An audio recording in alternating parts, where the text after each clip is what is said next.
5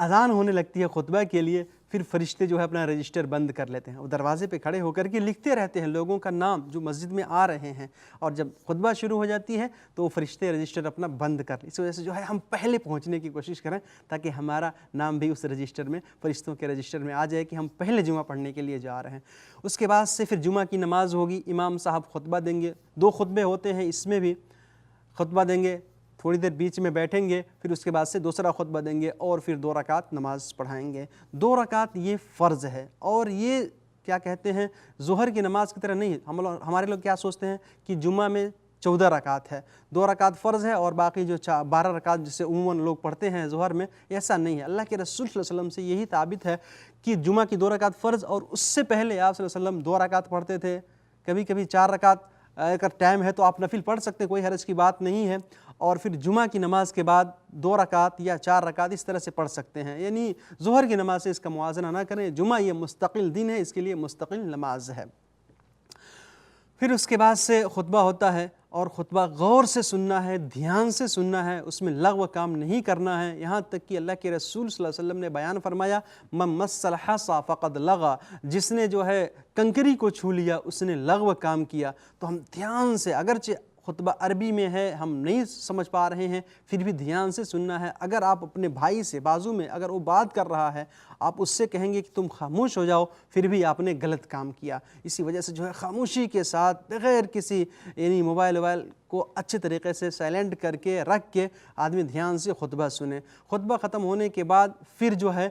نماز پڑھی جائے گی جمعہ کی۔ یہاں پہ ایک بات اور بتا دوں میں کہ اگر خطبہ شروع ہو گیا جمعہ کے دن کا، اگر کوئی آدمی پیچھے سے آیا تو کم سے کم 2 رکعت نماز پڑھ لے، کیونکہ اللہ کے رسول صلی اللہ علیہ وسلم ایک بار جمعہ کا خطبہ دے رہے تھے، ایک صحابی آئے، وہ بیٹھ گئے، آپ صلی اللہ علیہ وسلم نے پوچھا کہ آپ تو نے پڑھی؟ کہا نہیں، کہا کہ کھڑے ہو جاؤ، 2 رکعت نماز پڑھ لو، 2 رکعت نماز پڑھ لو۔ اسی وجہ سے جو ہے 2 رکعت ضرور پڑھنا چاہیے اگر خطبہ شروع ہو گیا ہے۔ پھر جمعہ کی نماز ہوگی، جمعہ کی نماز پڑھنے کے بعد 2 رکعت ہوتی ہیں، اور یہ جہری ہوتی ہے، یعنی اچ سور میں اس کو پڑھا جاتا ہے الحمدللہ۔ پھر اس کے بعد جو ہے میں یہ بتا دوں میرے بھائیو، جمعہ کی نماز ختم ہو گئی، یعنی جمعہ کن کے اوپر ضروری نہیں ہے، تو جو عورتیں ہیں، جو یاتری ہیں یعنی مسافر ہیں، ان کے لیے جمعہ کی نماز آوشک نہیں ہے، ضروری نہیں ہے، لیکن اگر وہ جمعہ کی نماز پڑھ لے رہے ہیں تو ان کے لیے کافی ہو جائے گا، ان کو ظہر کی نماز نہیں پڑھنی پڑے گی۔ اور ساتھ ہی میں جن لوگوں کے اوپر فرض ہے، ضروری ہے، وہی لوگ انہی کے اوپر جمعہ کی نماز، یعنی مسلمان ہوں، عقل مند ہوں، ویسک ہوں، بدھیمان ہوں، اسی طرح سے۔ ساتھ میں ایک بات اور ہے کہ جمعہ کی نماز جو دیہات میں لوگ رہتے ہیں دور شہر سے، ان کے اوپر بھی جمعہ کی نماز نہیں ہے۔ جہاں پہ بستی ہے، مسلمانوں کی آبادی ہے، اور کچھ مسلمان ایک ساتھ رہتے ہیں جن کو آبادی کہا جاتا ہے، وہاں پر جو ہے جمعہ کی نماز پڑھی جاتی ہے، تو اس بات کا ہم خصوصی دھیان دیں۔ ساتھ ہی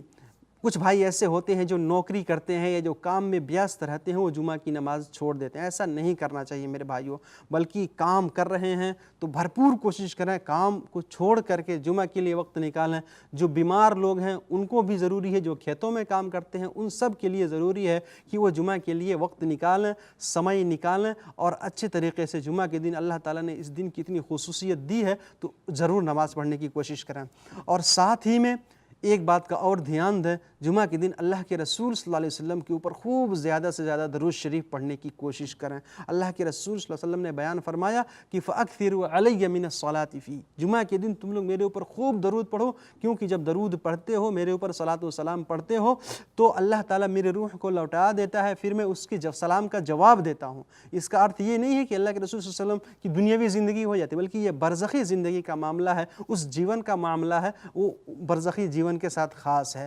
الحمدللہ۔ اسی وجہ سے جو ہے ہم خوب زیادہ درود شریف پڑھیں، لیکن ہمارے یہاں کچھ بھائی بس جمعہ کی نماز ختم ہوتی ہے اور جماعت بنا کر کے، سموہ بنا کر کے کھڑے ہو کے عجیب طرح کی جو ہے وہ نعت وغیرہ دوسری چیزیں پڑھتے ہیں۔ میرے بھائیوں نہیں،